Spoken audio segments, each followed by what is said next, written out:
Welcome to The Buzz. I'm Megan Myskowski in for Christopher Conover. We've heard a lot over the last few months about how hard it's been for businesses to hire. This week, we're diving into where that's happening and why. And we're asking people what that means for job seekers right now. George Hammond is the director of the University of Arizona's Economic and Business Research Center. And we talked to him about what hiring's like across industries in Arizona. There's a lot of firms across really most industries that are struggling to find the workers that they need to staff up. We know that the industries that are the furthest behind where they were before the pandemic began, at least in terms of jobs, are leisure and hospitality, or the travel and tourism industry, and government. And the industry that has really added the most jobs during the pandemic is transportation and warehousing. So it's likely that we're seeing difficulty in hiring across the spectrum, but probably the most issues. We know about restaurants. I think there's been a lot of reporting, a lot of talk about that. And we know about grocery stores, for example, just from going there and seeing the shelves not as stocked. Is there anything else that might be surprising? The surprising thing is how widespread the difficulty in hiring is. I mean, I think we're seeing it across most sectors. The when we look at the monthly data on the number of people who are separating from employment, particularly voluntarily quitting, that's elevated both in the nationally and here in Arizona. Arizona's quit rates are generally above the national average, but they are elevated compared to where they were a couple of years ago. So it's a problem that everybody is facing, and I think kind of what we're seeing is workers really reevaluating the industries and occupations that they want to work in. And given the amount of income support flowing from the federal government, and the fact that most people just weren't spending as much on travel and tourism type activities during the pandemic. That a lot of people saw their bank accounts increase pretty substantially during the pandemic, and that's giving people some additional runway to look for that ideal job or occupation. Are there other reasons that you're seeing that, maybe driving people to look for another job or just not be in the workforce right now? Sure. One of the things that I think is contributing to retirements being somewhat elevated is the increase in the stock market and the increase in house prices since the pandemic began. Those are typically stores of household wealth, and when household wealth rises, we tend to consume more. So that's probably driving some of the increased demand, particularly for tangible goods. But I think it's also contributing to increased retirements, as people who were maybe a couple of years away from retiring are finding themselves meeting their financial goals because of the run up in house prices and the stock market, and deciding to pull the trigger. So we've been talking about this for a few months now. Has anything changed in that time, or are employers doing anything differently?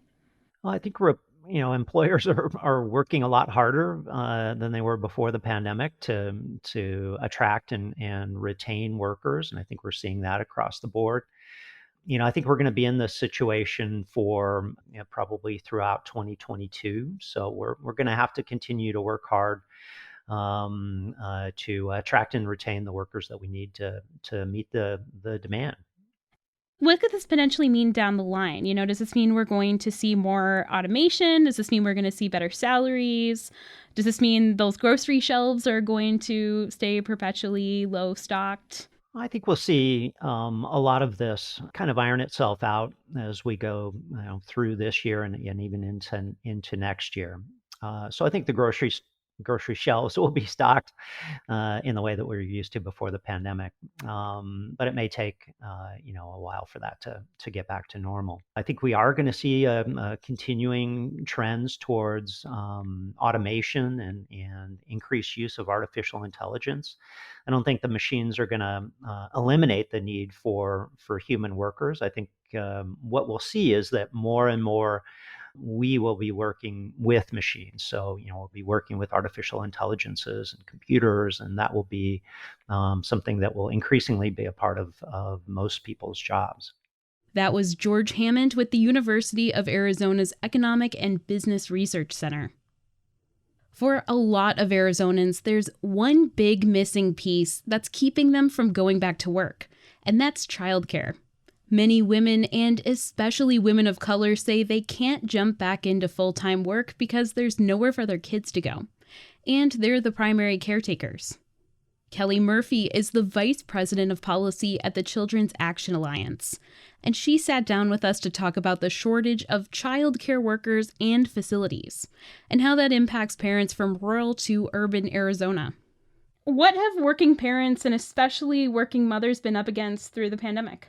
It's been a struggle for working parents, and it's really been a struggle for everyone. But we know that when the pandemic started, a lot of people left the workforce because of safety issues, closures, et cetera. And what we found is that the majority of the people who left the workforce were women, because someone had to provide care for their children when schools were out or when childcare facilities closed. And so its impact has been very hard on women who were in the workforce previously. And what does that look like at this stage of the pandemic now that we're, 2 years in and we're going through this, big wave of Omicron cases? Here in Arizona, things opened back up relatively quickly, which was, good or bad, depending on how you want to look at it. But that did not translate to everyone going back to work. And we know that our unemployment is back to the same level it was prior to the pandemic. But we also know that we have a workforce shortage in a lot of industries. And so one of those industries in particular has been childcare. And early on, we lost about 1/5 of the workforce in childcare because of closures, or people were concerned about their health and safety and those kinds of things. And so some of those jobs started to come back. And then as Omicron sort of hit, again, the workforce backed out of working. Part of that is that people figured out how to earn a living in other ways. Maybe, driving for Uber or doing something at home that allowed them to not have to find their own childcare. And so many of those folks actually have stayed in those kinds of jobs. But we've seen a shortage everywhere. And we know that the pandemic sort of just exacerbated a problem that already existed with workers in the childcare industry. We've already struggled to hire people to come on board. And so what happens in childcare is it's like the schools right now. So when the Omicron hits, then teachers get sick or children get sick.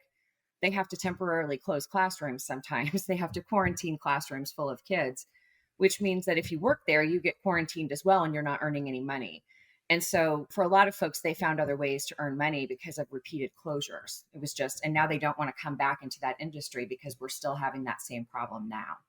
Is there anything happening in government right now to help this, whether it's at the state or local level? Yeah, so a few things have happened. During the pandemic over the last year or two, there have been several federal COVID relief packages passed. And all of those had money that was specific to help the childcare industry. So we all realized, and the federal government realized very early on, that if we didn't have childcare, nobody could go back to work. And it's a problem that backs up the rest of the system. And so they've directed money to states, including Arizona. We've gotten a little over $1 billion in the state to try and help keep the childcare system solvent in Arizona, which has gone toward things like, early on, it was buying supplies. Just as you and I had trouble finding certain things in the grocery store in the early days of the pandemic, so did childcare providers. So it went to things like that early on, but now it's really, that money is now going to more operational uses. So there's currently, the Department of Economic Security has a grant program. It's a stabilization grant program that's being paid for through some of that federal money. And providers can apply for it if they meet the requirements. They get a monthly payment that they can use toward dealing with their workforce issues. For example, they can use it for bonus payments or hiring bonuses. They can use it to provide higher salaries to their staff. And that money will go through about there'll be about another year and a half of that money. And so that provider is getting a monthly stipend that helps pay that. And that's been very helpful. Yeah. Is there anything else that you think still needs to happen? Yeah, there's no question. The workforce right now it is a crisis level at this point. We have about, of the providers that applied for the grant funding in Arizona, about 50% of them have wait lists right now. So that's a big problem. And about half of those that have wait lists say that wait list is there because of staffing issues. And so we have to figure out a way to raise wages for our workers like now. And some of the COVID relief money can continue to be used for that, which is great. But we need permanent solutions and not just the temporary. When this funding runs out, the state is going to have to figure out a way to encourage those wages to stay up higher and to help providers provide benefits to the folks that work for them. Those kinds of things would help. And, just encouraging people to go into the childcare industry so we can have workers on board would be helpful as well. How hard is it to find childcare in Arizona right now? It depends on where you are and what part of the state geographically. So some of our very rural areas already were what they call a childcare desert, which means that they don't have enough childcare slots for the number of children that need the care. That existed long before COVID hit, but that problem is significantly worse, especially in our rural areas. But it isn't only in rural areas. We have a real lack of infant and toddler care across the state. In fact, the longest wait lists are for children that are about 2 years of age. But it's also very, very hard to find care for infants in licensed or certified childcare providers. We have some counties that have 2,000 or 3,000 births in a year, and they only have maybe 25 or 30 infant care slots that are in quality childcare programs. And so those parents either have to choose not to go back to work, or they have to find, a family member or a friend or someone else who can watch a child, or they, if they live in a 2-parent household, maybe they have to work different shifts just so they have care for that infant. It's very tough to find care right now. How long can those wait lists get to be?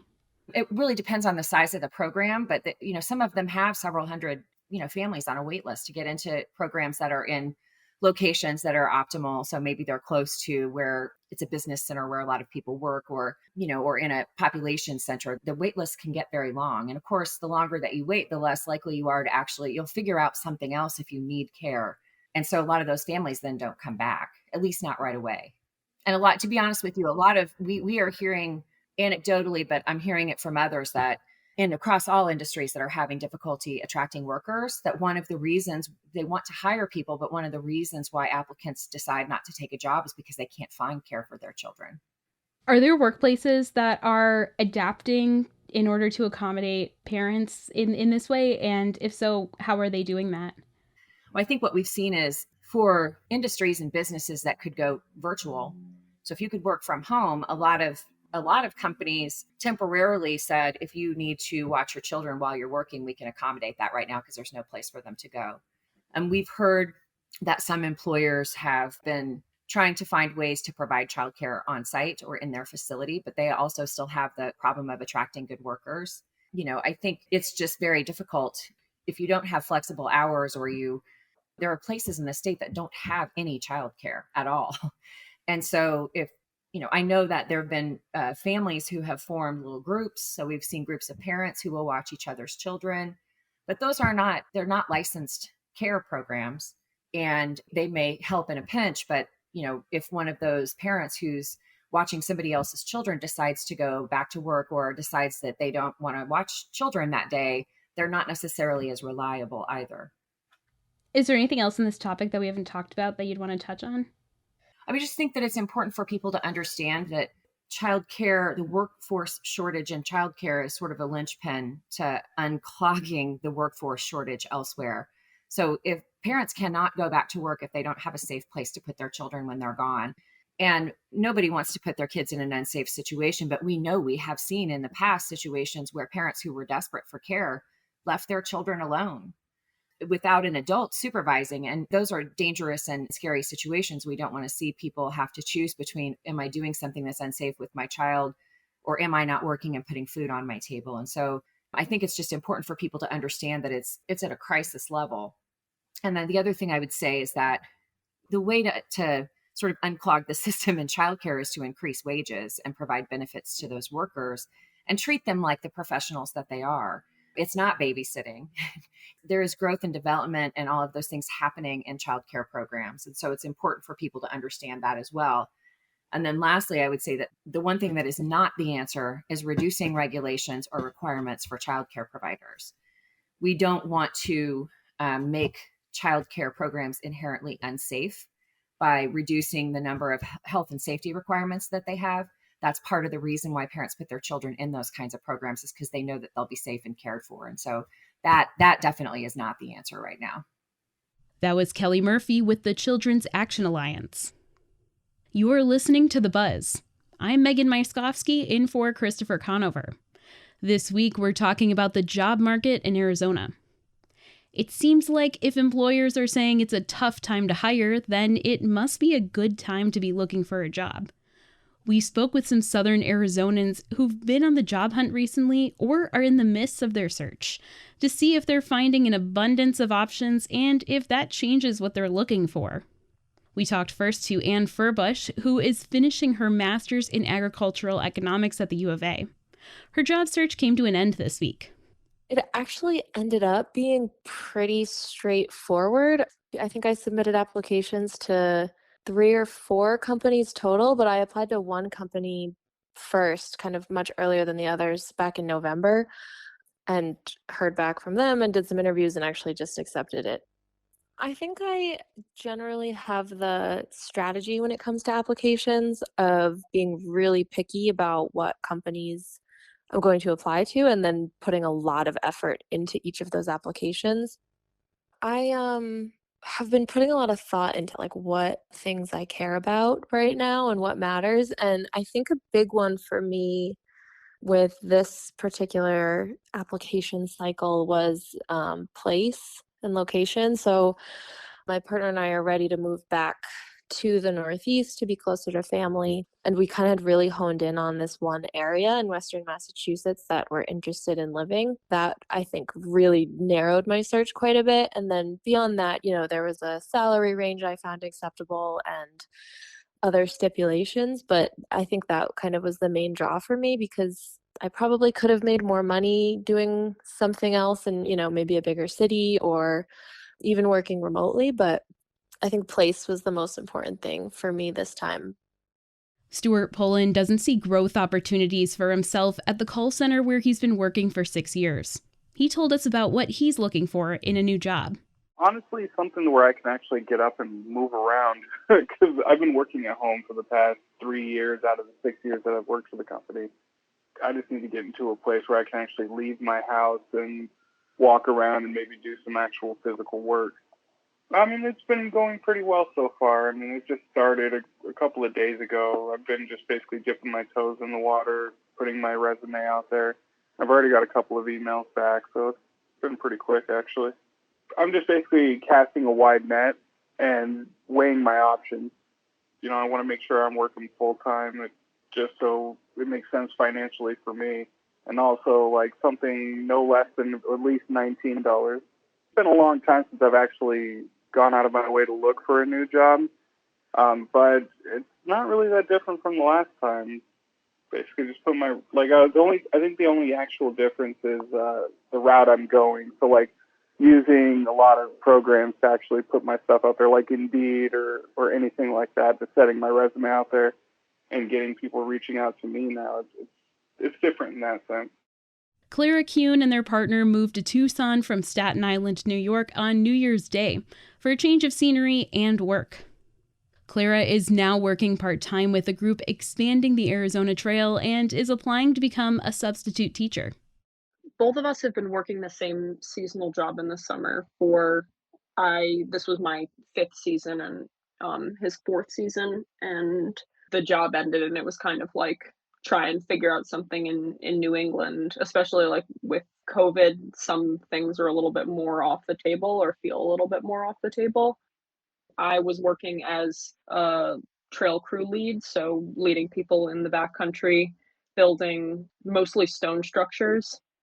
A lot of the jobs that I wound up applying for it was like all over the map. I mean, some were animal care, serving, things that I don't have many like specific resume skills in, but was like, this could be cool. I don't know, I want to try this out. It seems like there are a lot of opportunities out there. I just don't have the specific skills for them. And so for a lot of places, specifically I found with restaurant jobs, they wanted people who'd had restaurant serving or cooking specific experience before.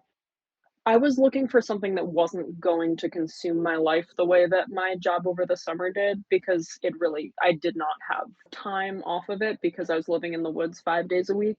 And then also just was so tired from the work that it was hard to do things on weekends. I definitely took salary into account, but work environment was pretty big up there for me because I'm new to the area, wanted to be able to meet people through work.